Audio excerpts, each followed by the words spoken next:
So, a lot of people asked before the season the games you were looking forward to, and the games I was looking forward to were the teams who pounded us and testing ourselves and seeing what was different.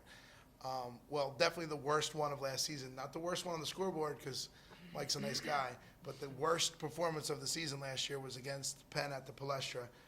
I literally wanted to hide under the chair during the game, 13 points in the first half. And I'm really proud of the turnaround. I'm really proud of the compete level tonight, the way we took care of the basketball. I mean, the way we've been turning it over. 14 turnovers tonight's a beautiful thing, and they press on every made basket.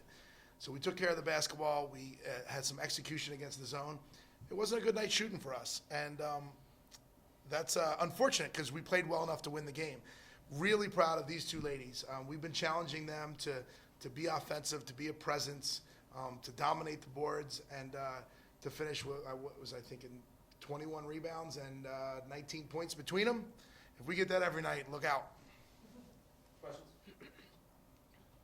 Really, for both of you, too, as Mountain just said, had a huge night, especially on offense. We've seen the defense a lot, especially in the blocks. But what changed tonight that you were really able to shine through on offense? I just think, me personally, I know I haven't been performing how I should offensively because I've been focused on other things. But I had to talk with Coach Mountain, and I just know that I haven't been given my own offense, just to say.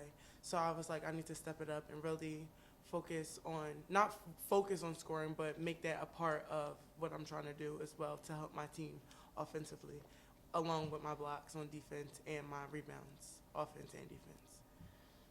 I think for me, I have to do a better job of finishing out games, playing both sides, because I move my feet better now than I did in the past, so it's a lot easier for me to finish out games on both ends of the floor. I also think that in the past, I've had a hard time finding my positioning in the zone, so I think I did a good job with that this game, especially because they played a lot of the game in the zone. Pace is so important to you guys, and playing at your pace. I didn't feel like you were able to establish your pace like you wanted to tonight. How do you get back to establishing your pace, which is when you guys are successful? I think we just have to play with poise, like Coach Mountain always tells us. We played really tough tonight. We didn't let up not once. They were just making shots. If we carry that into the next games and the games throughout the season, I think we will close those games out a lot better than we did today. And I'll jump on that a little bit. Again, credit to Coach McLaughlin and their system. So every dead ball, we're facing a 2-2-1, which if you attack fast, you're going to have a little trouble. We were challenging our kids to go a little faster, but they make you be patient and eats up the clock, and that's the system. So how do we score in the 80s against Penn and play fast? You got to stop them. You got to stop them. You got to rebound an outlet. I don't know how many times the ball was out of bounds, and then we take it out, and then it's deflection. We got to rip them, outlet them, and then we can get some pace. But The last minute and 46 seconds on air, we're talking about teaching moments and have the confidence and the things that you learn in the last 2 minutes of the game, put those in your back pocket, pull them out in the future. Obviously, not you did the talking. What were you saying, or ladies, what was being said in those huddles as far as like the teaching moments? What were you emphasizing? well, I'm so dumb. We weren't.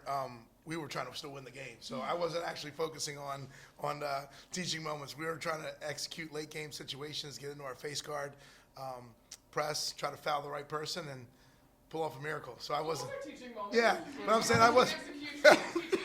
But those are the moments. Yeah, but it wasn't a situation where we were just like, hey, we were focused on, we thought we could still come back and win until 30 seconds, I think, is when we allowed them to eat up that clock.